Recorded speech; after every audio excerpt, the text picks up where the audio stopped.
Hey skiers, I'm Jeff from Skiessentials.com. Welcome to our 2024 ski test. Today we're talking about the Atomic Bent 110. Back again for another season with just a new top sheet graphic. Bent 110 is super fun. Definitely leans more towards being a kind of powder specific ski than the narrower bent models, the 100, the 90, the 85.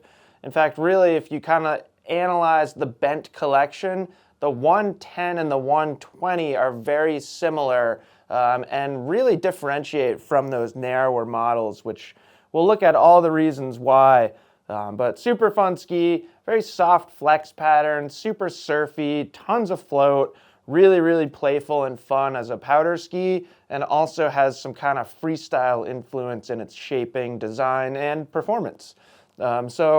Construction of the ski is overall pretty simple. We've got a poplar wood core in here. No carbon in the 110. The 120 does add carbon stringers, so you get a little bit more kind of snap and energy in the 120, where this ski remains just very supple and like just ultra surfy. I think that's the best adjective to describe its feel. So not crazy construction. Again, I mentioned that super soft flex pattern, and it really is quite soft. The camber is also a little different in the 110 compared to skis like the Bent 100 and the Bent 90. So you don't get quite as much snap back in this ski. Again, that kind of supple, surfy, smooth feel.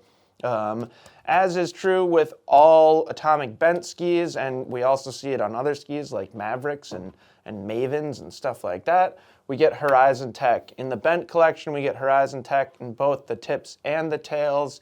That's their kind of beveled finish to the base of the ski in the tips and tails. Basically, it's reducing surface pressure or making the ski just very agile in the extremities, which makes it very maneuverable, and again, very surfy. The shape of these skis, and I basically say this about all Atomic Bent skis, the shape is pretty darn important to their performance. So while there might not be as much camber as the 90 and 100, we still do get a considerable amount of camber in this ski, which I think is important, because if it was flatter, or say it was reverse camber or something like that, you just wouldn't get enough support out of the ski. The other thing I think is interesting is we do get slightly longer tip and tail rocker in the 110 compared to the narrower skis. Makes sense considering that it's designed more for powder. But the other thing, and what I find particularly interesting about it, is it's almost more balanced. You know, it's almost more symmetrical from a tip to tail rocker perspective, which is sort of counterintuitive. When you're thinking of a powder ski, you'd think maybe I would want more tip rocker, really get that ski to plane out and get on top of the snow.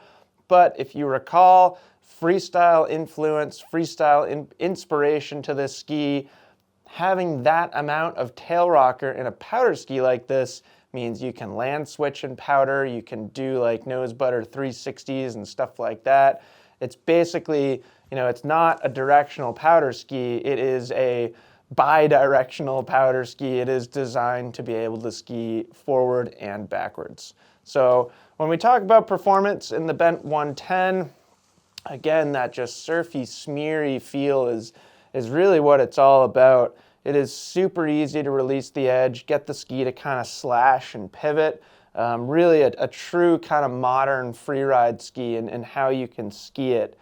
Easy to manipulate it. It works pretty darn well in all snow conditions. I do think the highlight is its soft snow performance, how it feels in powder, but it is kind of nice that they've retained enough camber in here that when you get back on a groomer, you can at least make some turns. If you're spending a considerable amount of time on a groomer, I would confidently say that the 100 or even maybe the 90 would be a better choice for you, but this will at least do it. You know, if you're on a cat track just getting back to the lift or something like that, you can play around with it.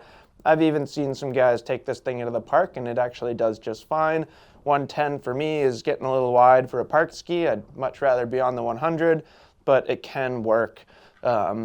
Weight is pretty darn impressive in all these bent skis. You know, they're not fancy construction, but this ski is only 1,700 grams, which is really impressive. You know, you can feel it when it's in your hand, and you can feel it when you're skiing it too. Combine that weight with the tip and tail rocker and all that Horizon tech, and it's just incredibly flickable. You know, very, very easy to ski. Interesting on the 110 and the 120 as well, we don't have nearly the same range of mount points as you see on the 90 and 100. Makes sense. You know, I think this is more of a kind of specific shape with that extra tail rocker back there. So you are kind of, you're pigeonholed a little bit to just 4 centimeters of choices there, but no matter. I think that it is appropriate for this ski. You know, I think with that 90 and the 100, you can take them and mount them in different spots to create different experiences and almost like change the ski by how you're changing the mount point. The 110 and the 120 too, they're really more just freestyle powder skis. That is what they're designed for. That's what they're really good at. You could be a directional skier and still enjoy this ski, but I definitely think the highlight is people that are going to kind of utilize that freestyle aspect to its performance.